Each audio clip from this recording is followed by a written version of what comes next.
Etobicoke Underwater Club is very much alive. In fact, it's one of the oldest and largest scuba diving clubs in Ontario. So we sent our reporter Deidra Mayers out there to take the plunge. Have a look. Hi, I'm Deidra Mayers here for Daytime Toronto. I'm here at the Albion Community Centre at the Etobicoke Underwater Club. I'm here sitting with the organizer. Please state your name. Todd Pope. And what do you do for the Etobicoke Underwater Club? Well, I'm really mostly a member, but everyone in the club is kind of a social, I'll say, mediator and interfacing with the public at all times. And through the outreach that we do through the sporting events, we'll get involved with the outdoor show. A lot of the people here may have heard of us from the travel show. We'll get involved with that. We have various events that we do outside of scuba diving, Daily Bread Food Bank, things like that. And for this class in particular, how often does it run in the year? Well, the class itself runs twice, usually in the fall and in the spring. And we have a Try Scuba event that we host prior to the class, a week prior, and it gives the potential students the opportunity then to try out the gear, see whether they're interested, see whether they're really keen on diving or it's something that is, they might want to put off. So it gives them a chance to really feel what it's like to scuba dive. And can anybody come to the class? Is there like an age limit? We would say that you need to be at least 14 years old. If you want to take the class, you would have to be 14 years old and be with your parent. You couldn't take it just a 14-year-old on your own. If you want to take it on your own, you'd have to be 18. And do you have a website that they could go to for more information? Yes, that would be www.euc.ca. Thank you very much. Now coming up, we're going to talk to another lovely member. Please state your name. Hi, I'm Cam Sheriff. And what will you be showing us today? I'll be showing you a little bit of the gear that we use in scuba. Now tell me, what will I learn if I take the class? What's one of the couple things we'll learn with the equipment and how to clean it and how to use it? Well, you'll basically learn how to be comfortable in the water and how to control yourself and control your buoyancy so that you can go anywhere in the world and explore all the underwater situations that there are. Now, I've never scuba dived, so this is all brand new to me.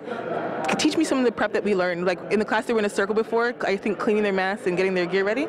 Absolutely. Well, what we start with in our class is we start with basic snorkel skills. So one of the things that you have for your snorkel is you always have a mask and you have a snorkel with that. And one of the things that we will teach you is how to clear your mask. Occasionally you will get a little bit of water in your mask underwater, and we like to be able to show people how to get rid of that water while you're still underwater. And so that's a basic skill that where you have the mask, you would have it on your face like this. You would make sure with any mask that you have that it has a really nice seal around your face and you have good vision. And what you would do is when you get a little bit of water in your mask, you would, as Marianne is going to demonstrate, you tilt your head back and you press back in the center and blow out through your nose. And you'll notice that she is able to clear out all the water from her mask. That's amazing. And that's one of the initial skills that we teach you. We teach you a lot about how to swim properly with fins, as that uses completely different muscles than when you are actually swimming without fins. And you learn how to propel yourself nice and smoothly and gently through the water. So I think I was told that you can't walk forward with the fins, is that correct? That's correct. That's one of those rules that you should make sure that you are very conscious of. If you are going to be walking in fins, because of the length of them, you should be either walking sideways or walking backwards. What can happen with something like this on your feet is that you are very easily able to catch it on some sand or catch it on a rock and cause yourself to trip. And when you have all this gear on your back, the last thing you want to be doing is falling forward. That makes a lot of sense. It's so intense. Now, in regards to the tank, yes. Is there any tank preparation that we would need to do? Absolutely. So you'll see here on Marianne, what she has on in front is called a BCD, and that's the vest, and that helps with your buoyancy. So the tank attaches to that. And the tank is the thing that gives you the air that you are breathing. In the tank there is compressed air, so you need to have a hose that you are breathing through, and you need to have something that changes the pressure. So Marianne has her regulator here, and this is what will go in her mouth and what she will breathe through underwater.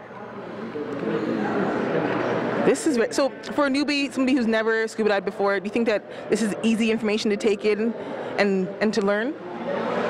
What I like to compare it to is learning how to drive a car. You can learn these things very quickly, or you can learn it over a period of time and learn it as a skill.